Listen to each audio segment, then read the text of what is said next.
Abu Bakar radhiyallahu anhu pernah berpesan. Apa kata beliau? Man dakhalal qabra bila zadin faka'annama raqibal bahra bila safinatin. Barang siapa yang masuk kubur tanpa bekal amal, bagaikan berlayar tanpa kapal. Tentu mustahil rasanya. Tidak mungkin rasanya ketika kita memberanikan diri untuk terjun ke sungai yang dalam, ke samudra yang luas untuk berlayar. Bagaimanapun kita memiliki keberanian, kehebatan, kemampuan, ketika kita beranikan itu pasti kita akan sengsara, pasti kita akan binasa. Begitulah perumpamaannya. Begitulah kiasannya, kata sahabat Abu Bakar radhiyallahu anhu, ketika kelak kita masuk kubur menghadap Allah Subhanahu wa taala tanpa bekal, tanpa amal, pasti kita akan sengsara, pasti kita akan binasa, pasti kita akan disiksa oleh Allah Subhanahu wa taala melalui para malaikat-malaikatnya Allah Subhanahu wa taala. Maka oleh karena itu, mumpung Allah Subhanahu wa taala masih memberikan kesempatan kepada kita, masih memberikan momentum kepada kita, mari sama-sama kita siapkan bekal kita siapkan amal kita untuk kelak menghadap Allah Subhanahu wa taala.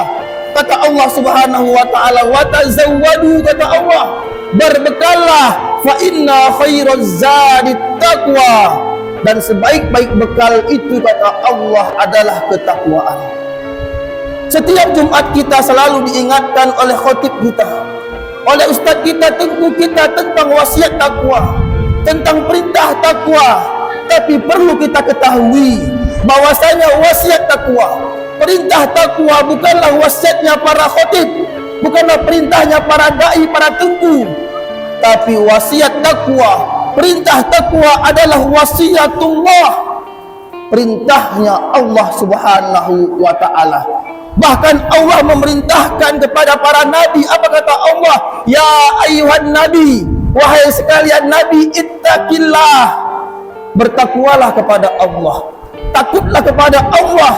Dan Allah juga memerintahkan kepada kita sebagai seorang beriman. Apa kata Allah Subhanahu wa taala? Ya ayyuhalladzina amanu, wahai orang-orang yang beriman, kata Allah, ittaqullah, bertakwalah kepada Allah, takutlah kepada Allah Subhanahu wa taala. Berbicara masalah takwa, sering kita mendengarkan istilah takwa, sering kita mendengarkan kata takwa. Apa itu makna dari takwa? Apa itu arti dari takwa? Dijelaskan oleh sahabat Umar radhiyallahu anhu.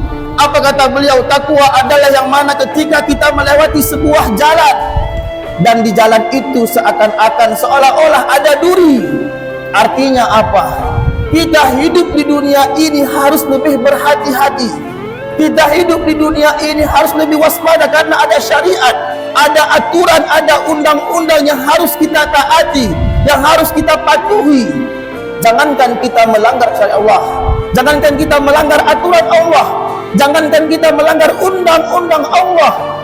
Ketika kita melanggar aturan manusia, ketika kita melanggar undang-undang yang dibuat oleh manusia, pasti kita mengenakan sanksi atau hukuman. Apalagi ketika kita melanggar aturan Allah Subhanahu wa taala.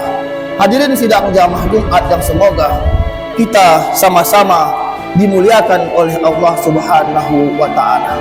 Pertanyaannya, kenapa kita diperintahkan untuk bertakwa? Memang seketika kita kelak mati dalam keadaan beriman, insya Allah kita berharap kepada Allah, semuanya kita dimatikan dalam keadaan beriman, maka insya Allah kita sudah mendapatkan jaminan masuk surga. Tapi belum mendapatkan jaminan bebas dari azab api neraka. Bisa jadi kita singgah terlebih dahulu, bisa jadi kita mampir terlebih dahulu di dalam neraka, dibersihkan sesuai dengan kadar dosa kita, baru kita dipindahkan ke dalam surganya Allah Subhanahu wa taala. Siapa mereka yang tidak singgah? Siapa mereka yang tidak mampir? Siapa mereka yang tidak mampir, yang langsung ke dalam surganya Allah Subhanahu wa taala? merekalah yang bertakwa, kata Allah Subhanahu wa taala, wa im minkum illa wariduha kana ala rabbika hatmam maqdiya. Kata Allah, tidak ada satupun dari hambaku yang tidak mendatangi api neraka itu, kata Allah.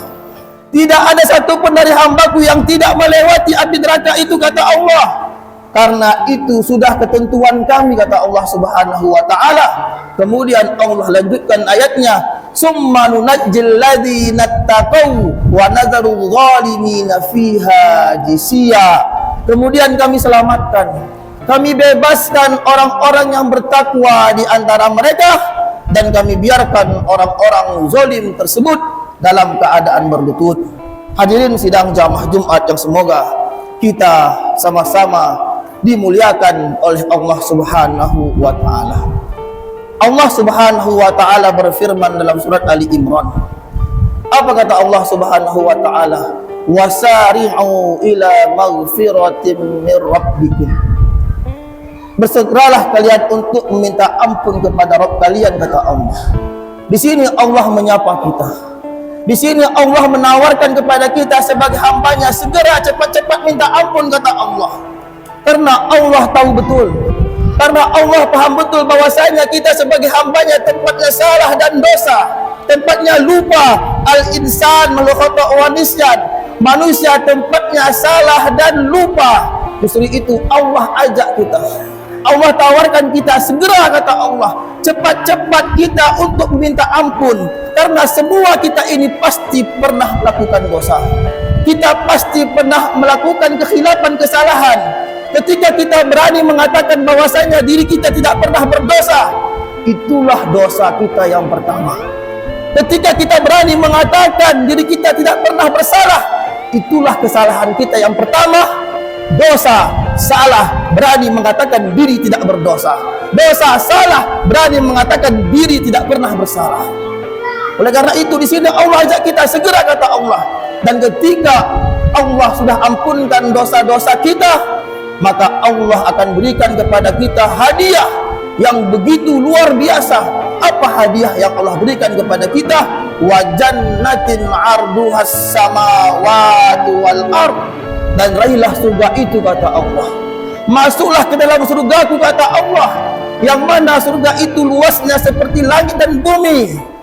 Untuk siapa disiapkan surga itu? Untuk siapa disediakan surga itu? Uiddat lil muttaqin.